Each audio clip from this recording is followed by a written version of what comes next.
très heureux de vous retrouver pour cette vraie belle inauguration du 40. Voilà, vous êtes ici maintenant chez vous, ce tiers-lieu culturel qui s'ouvre à nous. Et donc j'invite évidemment tous les partenaires qui ont participé à ce projet à venir couper, parce que c'est la partie officielle, le ruban, donc département, État, région, et toutes les équipes d'élus qui ont participé. Je pense effectivement aux anciennes équipes, d'Olivier Pilon qui est ici présent. C'est le moment tant attendu avant de se retrouver à l'intérieur, parce qu'on ne savait pas s'il allait faire ce soleil-là. Et je crois que c'est un signe du destin, que l'histoire est bien partie pour le 40. Donc merci d'être venus aussi nombreux. Une fois de plus, département, région et tout. C'est un jeune... Ouais. Les jeunes, il n'y a pas tout le monde à vouloir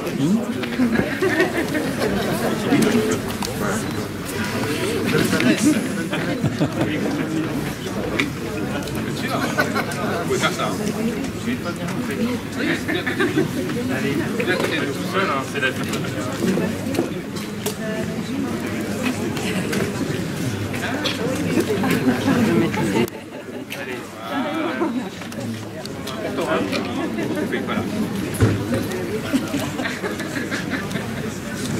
On va y arriver, on va y arriver.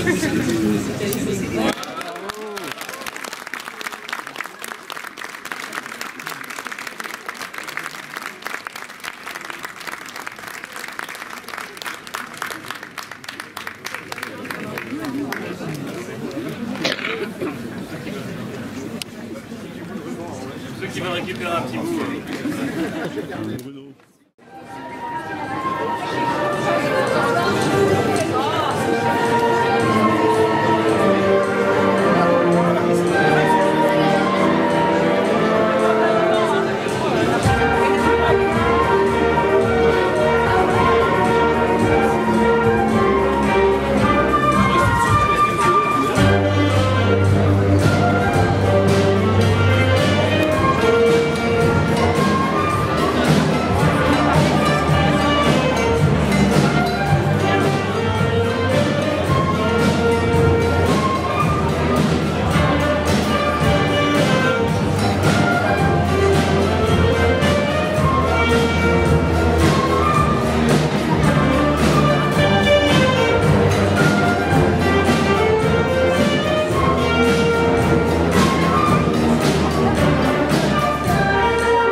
des marionnettes géantes qui vont partir du derrière de l'hôtel de ville, place de Parvis des droits de l'homme, pour remonter jusqu'au 40. Donc vous êtes de nouveau invités ce soir.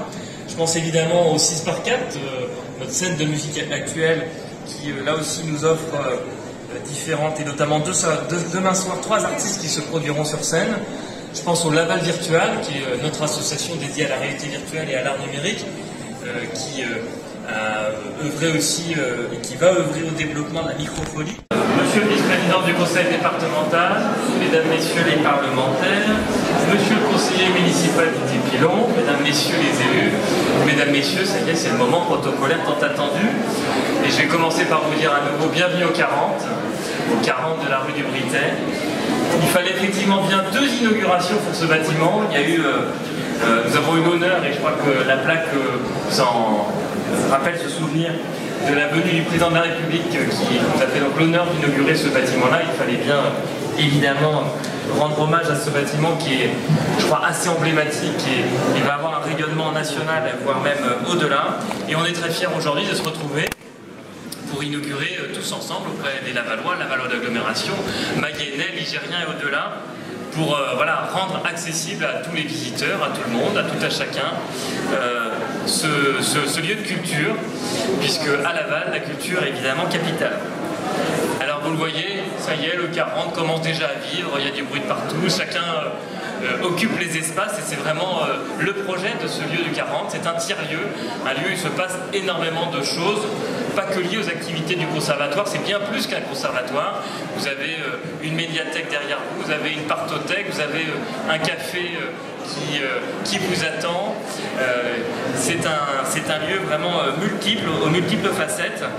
Et donc, chacun et chacune d'entre vous, j'en suis sûr, dans les heures, dans les jours à venir, vous allez vous approprier ce bâtiment. Alors, c'est aussi le symbole d'un tournant de notre politique culturelle à l'échelle du territoire, hein, de Laval Agglomération. Évidemment, je crois que c'est un symbole fort de culture pour tous, partout, tout le temps. Et je crois que c'était important de pouvoir l'ouvrir comme ça. Et je salue les équipes qui se sont succédées, puisque c'est une idée qui a germé à l'époque des Assises de la Culture sous Guillaume Garot et qui a été donc lancée par l'équipe de Françoise Oqueto et notamment une des chevilles ouvrières, Didier Pilon, qui prendra la parole d'ici quelques minutes et que je remercie de sa présence. Alors, je l'ai un peu dit, qu'est-ce que le 40 ?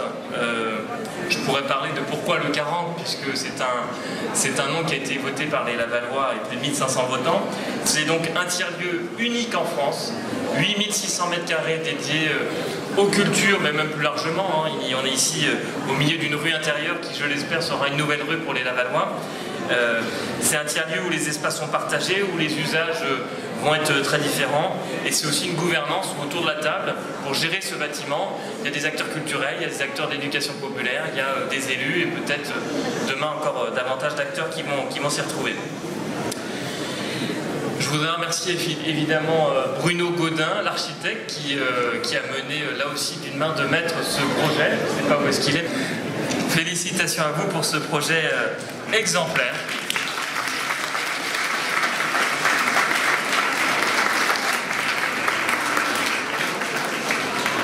Et l'histoire retiendra que vous avez su ouvrir les portes d'une grande banque, vous avez fait tomber les grilles, vous avez fait tomber les murs. Certains diront exploser le coffre-fort de cette banque pour le rendre accessible à tous les Lavallois et pour révéler effectivement tous ces trésors en respectant son style art déco avec une avancée moderne mais aussi voilà, toute sa partie historique patrimoniale. Donc un grand bravo avec cette rue intérieure sur laquelle nous nous retrouvons, qui est un lieu symbolique effectivement. Et il faut que chacun se sente à l'aise pour pouvoir l'emprunter, s'y retrouver. Et je crois que c'est déjà un pari réussi. Alors vient l'heure des remerciements. Et c'est important parce que c'est un projet emblématique. Plus de 27 millions d'euros ont été investis pour réouvrir cette banque maintenant au Lavallois. Donc les partenaires, évidemment, l'État, la région, le département qui ont soutenu la ville de Laval et Laval Agglomération dans ce projet un peu fou, il faut le dire. Hein. S'il fallait reprendre cette décision aujourd'hui, je ne suis pas sûr qu'on le ferait vu la conjoncture. Donc je compte sur ces partenaires pour continuer à faire vivre ce 40 parce que c'est qu'une nouvelle étape là, que nous engrangeons ensemble pour imaginer la suite de ce 40. Je veux également rendre hommage aux entreprises qui ont œuvré pendant de nombreux mois, de nombreuses années pour ce lieu architectural assez exemplaire. Je pense notamment aux équipes aussi de Laval Mayenne Aménagement, LMA, hein, qui a piloté ce chantier-là aux côtés des équipes de Laval Agglomération. Donc je les remercie pour ce savoir-faire mayennais, c'est aussi la force de notre territoire, de pouvoir reconstruire des bâtiments avec des hommes et des femmes qui ont fortement contribué. Et je pense qu'il peut y avoir une certaine fierté maintenant en re-rentrant, en passant devant et disant voilà, j'ai apporté mon expertise, mon savoir-faire à la réalisation de ce bâtiment. Vous le verrez quand vous ferez la visite, beaucoup de pièces sont sur ressort, tant les sols que les murs, que le plafond est sur ressort pour justement être un lieu qui laisse passer les ondes musicales. Donc un grand merci à eux. Merci enfin aux agents de Laval Agglomération et notamment du Conservatoire. Je pense à François-Marie Foucault qui est là aussi je sais pas comment dire, l'oiseau rare qui a mené à bien pendant de très nombreuses années de la conception de l'idée jusqu'à aujourd'hui. Donc merci à lui à travers son engagement, toutes les équipes du Conservatoire. Évidemment, département Culture pour tous mené par Florence Turcot, le département Communication et Valorisation de Sophie Grimm. Bref, c'est énormément d'agents qui ont su faire preuve de passion, d'adaptabilité, même un petit peu au-delà de beaucoup d'énergie pour ouvrir ce lieu. Donc un grand merci grâce à vous. Je crois que le pari est grandement réussi. Il va y avoir une phase d'appropriation, je vous rassure, on va se tenir. Il y a 1 an de phase d'appropriation avant de se dire mais qu'est-ce qu'on va pouvoir faire de plus dans ce lieu. Donc un grand merci. Vous allez voir maintenant, c'est une semaine inaugurale qui s'ouvre. Et c'est grâce à tous les partenaires du 40, je vous parlais d'une gouvernance un peu diverse. Et donc toute la semaine, vous allez découvrir les différentes facettes de ce lieu. Donc je remercie les acteurs culturels qui sont pleinement engagés. Et je vous donne des rendez-vous, je pense notamment au théâtre, avec le festival Pupazzi, qui donc va nous offrir un énorme et beau spectacle ce soir à 19h avec le Rêve d'Herbert, des marionnettes géantes qui vont partir du derrière de l'hôtel de ville, place de Parvis des droits de l'homme, pour remonter jusqu'au 40. Donc vous êtes de nouveau invités ce soir. Je pense évidemment au 6x4, notre scène de musique actuelle, qui là aussi nous offre différentes, et notamment demain soir 3 artistes qui se produiront sur scène. Je pense au Laval Virtual, qui est notre association dédiée à la réalité virtuelle et à l'art numérique, qui a œuvré aussi et qui va œuvrer au développement de la microphonie, qui est ce musée numérique. Je remercie le musée de la Villette et le ministère de la Culture. Vous avez maintenant les œuvres de 12 musées nationaux qui sont disponibles format numérique et qui vont aller sortir du 40 pour aller sur tout le territoire de la Laval Agglomération, dans les écoles, durant les temps périscolaires. Je pense évidemment aux professeurs, c'est la partie un peu longue, mais c'est un moment quand même exceptionnel. Il faut prendre le temps de remercier tous ceux qui ont contribué à ce projet-là, aux élèves et aux professeurs du Conservatoire de Laval Agglomération, qui nous proposent une semaine d'itinéraire artistique dans tous les sens du terme. On a la chance d'avoir un conservatoire dont les 4 disciplines sont représentées. Donc, vu que tous les ateliers quasiment étaient bookés, je vois l'engouement et donc bravo à eux pour l'énergie supplémentaire, le supplément d'âme mis pour cette semaine inaugurale. Puis évidemment tous les agents et les services de la ville de Laval Agglomération mobilisés, notamment le service patrimoine, parce que c'est un lieu d'histoire qui va vous faire visiter notamment des parties insolites du bâtiment pendant tout le week-end. Évidemment aussi les food trucks, les restaurateurs qui sont partie prenante pour faire de ce moment un moment convivial. Et évidemment tous les jeunes qui ont contribué à l'œuvre participative de Jérôme Toker. Vous voyez les grandes boules qui sont apparues en ville, qui sont allumées le soir. C'est un cheminement qui nous amène jusqu'au 40 et qui va perdurer pendant les lumières. Donc un grand merci à chacun d'entre vous d'être présent et merci aux partenaires. Donc voilà, à nouveau bienvenue au 40 et je cède la parole donc à Didier Pilon qui a pas mal de choses à nous raconter. Merci. J'aurais beaucoup de choses à dire, mais on m'a donné moins de 5 minutes. En tout cas, merci Monsieur le maire, Mesdames, Messieurs les parlementaires, les élus régionaux, départementaux, les maires de l'agglomération, Mesdames, Messieurs. Je voudrais remercier quand même Monsieur le maire de me donner l'opportunité de m'exprimer et je salue votre élégance républicaine en ce jour glorieux et émouvant pour moi. En effet, cette inauguration et ouverture de ce grand équipement culturel est l'aboutissement de mon engagement pour la culture depuis 30 ans de vie publique. Je crois que la culture, tout comme le sport, est une valeur qui rassemble, car tout comme le sport, elle est propre à nier et transcender toute hiérarchie sociale et favoriser le collectif. Le vivre ensemble s'incarne ici parfaitement, et j'ai toujours pensé que la peur de l'autre, qui est source de racisme et d'exclusion, est combattue efficacement par le partage des émotions, par la pratique collective d'une discipline artistique et par la diffusion la plus large possible des créations d'autrui, même si cette création est un simple dessin d'enfant ou l'interprétation d'une chanson populaire étrangère. Heidegger l'a bien dit, l'œuvre d'art est la mise en œuvre de la vérité. Alors c'est vrai, monsieur le maire, que ce chantier magnifiquement achevé aujourd'hui a occupé sans cesse mon esprit et mon action d'adjoint à la culture et au patrimoine. Avant d'espérer être élu aux côtés de François Zocchetto, à qui je veux rendre hommage pour son soutien sans faille, je savais qu'il fallait absolument construire un conservatoire pour permettre aux professeurs et médiateurs de transmettre leur savoir et leur pratique à plus d'élèves possible. Il fallait donc s'attacher à trouver un lieu, un projet qui passe dès le début. Après on est foutu, les autres passent devant. J'avais déjà eu la chance de participer à la réalisation du théâtre des Ursulines à Château-Gontier en tant que président du Carré à l'époque, et je savais qu'il fallait du temps et de l'argent pour passer avant d'autres équipements que mes collègues adjoints élus imaginaient tout autant essentiels dans le cadre de leur délégation. Alors nous nous mîmes très vite en quête d'un lieu ou d'un espace jusqu'au jour où les services de l'urbanisme de Laval vinrent me proposer de visiter le fameux crédit foncier qui devait être vendu. Bien que né et vivant à Laval, je n'avais jamais eu l'occasion de pénétrer dans ce vaste bâtiment qui me fascinait de l'extérieur. Alors nous partîmes, tels les 4 mousquetaires que je veux saluer ici. Bruno de Lavenère-Lucent, élu en charge des travaux de la ville, François-Marie Foucault, directeur du conservatoire, et Jean-Christophe Chédotal, à l'époque le directeur des affaires culturelles de la ville.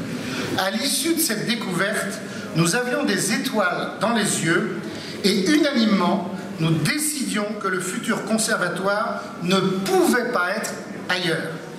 Et je veux saluer encore l'ancien maire François Zocchetto, sans qui rien n'aurait été possible et qui a cru immédiatement à notre projet, puisqu'il connaissait lui le crédit foncier et il s'occupa de le racheter dans d'excellentes conditions. Mais quelle joie pour nous d'allier culture et patrimoine et redonner un sens à un édifice que peu de Mayennais connaissaient et qui n'avait pas trouvé d'autre destination avant sa vente à la ville. Grâce à la conviction, à la foi dans ce pari audacieux, nous nous engageons, toujours les 4 mousquetaires, dans ce projet, le plus gros chantier du mandat de notre municipalité. Il a fallu en convaincre des personnalités, des élus, et parfois je peux les comprendre, qui étaient assez réticents et incrédules au départ.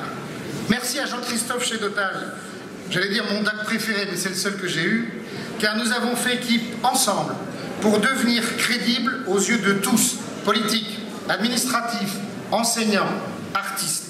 Merci Jean-Christophe et bravo. Je me tourne,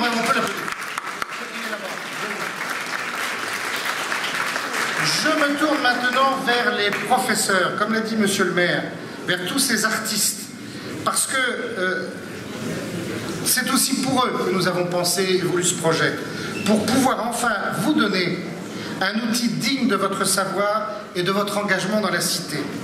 Grâce à l'action fédératrice de Jean-Christophe Chédotal et de François-Marie Foucault et de tous les professeurs, toutes les disciplines artistiques, y compris la lecture publique, les musées et le patrimoine, participaient à des manifestations remarquables qui rayonnaient sur toute la ville et les quartiers.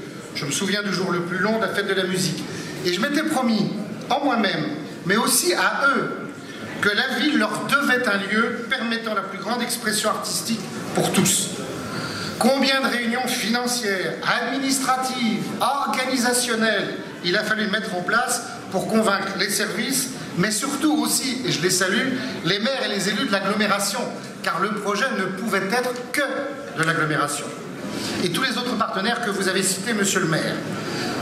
D'abord et avant tout, le conseil régional, sans qui l'aventure n'aurait pas été possible. Merci à Bruno Retailleau, à Christophe Morancet et tous les élus régionaux, car je le redis, l'implication financière, comme le disait monsieur le maire, très difficile, l'implication financière de la région a été, puis le département, vers qui je me tourne, avec un joli clin d'œil de l'histoire, puisqu'à l'époque, Benoît Lyon était le directeur général des services de la ville et de l'agglo, et lui aussi connaît parfaitement bien le dossier du conservatoire.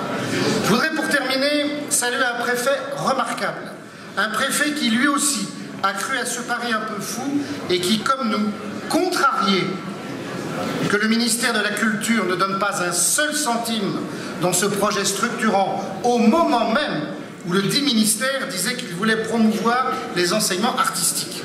Frédéric Vaux s'est engagé personnellement pour obtenir des crédits des ministères de l'Intérieur et de la Ville, des crédits liés déjà aux économies d'énergie et à l'amélioration du bâti en centre-ville. Ces 2 millions, inespérés au départ, ont conforté un plan de financement complexe, mais très long à budgéter. La politique vous apprend la patience et, contrairement à ce que certains pensent, à une certaine humilité. Je veux conclure. J'ai de la voix. Je veux remercier aussi les riverains qui ont supporté ces grands travaux, qui ont perturbé durablement leur quotidien. Lors des premières réunions, nous en avons parlé dans des réunions houleuses et en tout cas animées, que M. le maire aura l'occasion de revivre bientôt dans d'autres dossiers. Je terminerai mes propos en regardant cette magnifique réalisation, puis un architecte éclairé et avec qui il a toujours été possible de dialoguer. Je veux parler bien sûr de Bruno Godin. Et je terminerai en vous remerciant encore, Monsieur le maire, de me donner l'occasion de faire sans doute mon dernier discours public, en citant cette très belle citation de Saint-Exupéry que j'ai fait mienne. Être homme, c'est précisément être responsable. C'est sentir, en posant sa pierre, que l'on contribue à bâtir le monde. Merci, monsieur le maire.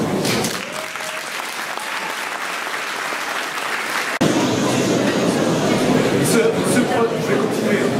Ce projet d'investissement était vraiment remarquable et sans surprise, le département a tenu à le soutenir à double titre. Le département soutient les intercommunalités, les communes par ses contrats territoires, en dialogue avec l'agglomération.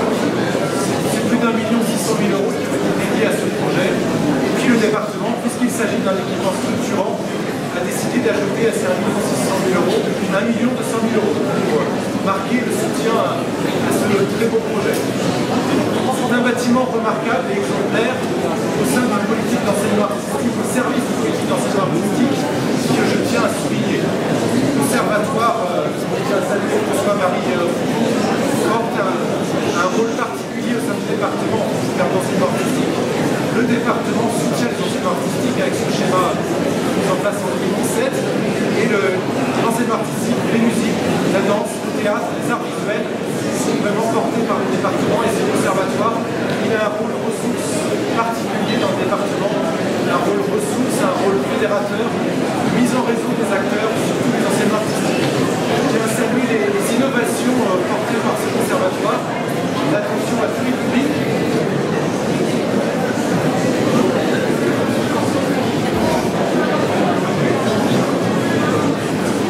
Alors il y a un petit entraque que je vais revenir après.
assez court, on n'a pas besoin de faire d'entracte pour endurer mon discours. Je voulais saluer vraiment, pour ceux qui ne l'ont pas entendu, je salue vraiment cet investissement qui avait été soutenu naturellement par le département. Le département évidemment soutient tous les ans évidemment la politique du conservatoire rayonnement départemental. Ça fait partie naturellement des soutiens apportés par le département, comme pour les autres intercommunalités. Le département soutient l'enseignement artistique, la lecture publique, les saisons culturelles. Et cette inauguration aujourd'hui me permet de rappeler qu'au-delà de ce bâtiment, au-delà de la politique d'enseignement artistique exemplaire qui est menée sur ce territoire, ouverte à tous, je pense aux personnes en insertion par exemple, et nous y sommes sensibles évidemment au département. Le département accompagne très volontiers Laval Agglomération dans l'émergence de son projet. Laval Agglomération porte de plus en plus les politiques culturelles, soit la lecture publique, l'enseignement artistique, les saisons culturelles. Et je sais qu'un travail de fond est mené depuis plusieurs années sur l'émergence de ce projet culturel. Le département, Mayenne Culture sont à vos côtés pour porter ce projet. Ce qui me permet de rappeler que le fait de confier aux intercommunalités la culture, ce n'est pas un éloignement des communes, au contraire. Et on a ici un très bel exemple. Ça vaut pour la lecture publique. Les communes jouent un rôle essentiel dans les bibliothèques. Ça vaut évidemment sur les saisons. On a le théâtre de Laval, le théâtre des Trois Chênes. Et ça vaut aussi, et là on a un exemple exemplaire même en France, ce conservatoire qui s'appuie sur un vaisseau amiral ici. On aime bien la navigation en Mayenne, n'est-ce pas? Et puis sur différents pôles répartis sur tout le territoire. Et ça, c'est assez exemplaire, c'est une organisation vraiment exemplaire en France. Et je tiens vraiment à saluer cette ambition culturelle qui s'appuie aussi sur des réseaux de proximité. Et là, on a un très bel exemple aujourd'hui. Donc le département est à vos côtés pour porter ces projets d'aménagement culturel de territoire. Je veux saluer également, et enfin, tous les acteurs qui ont porté ce projet. Et comme Didier Pilon le soulignait tout à l'heure, je les connais bien et j'ai vu beaucoup de visages connus aujourd'hui. C'est vraiment un grand plaisir et je tiens à saluer le travail des administratifs et le travail vraiment des élus qui portent ce projet et qui le porteront demain. Merci beaucoup à vous. Alors bonjour à toutes et à tous. Je pense que c'est un grand jour. La preuve en est, c'est que je vois pour la première fois le directeur du conservatoire en costume cravate. Et ça se salue, ça s'applaudit parce que c'est un grand jour.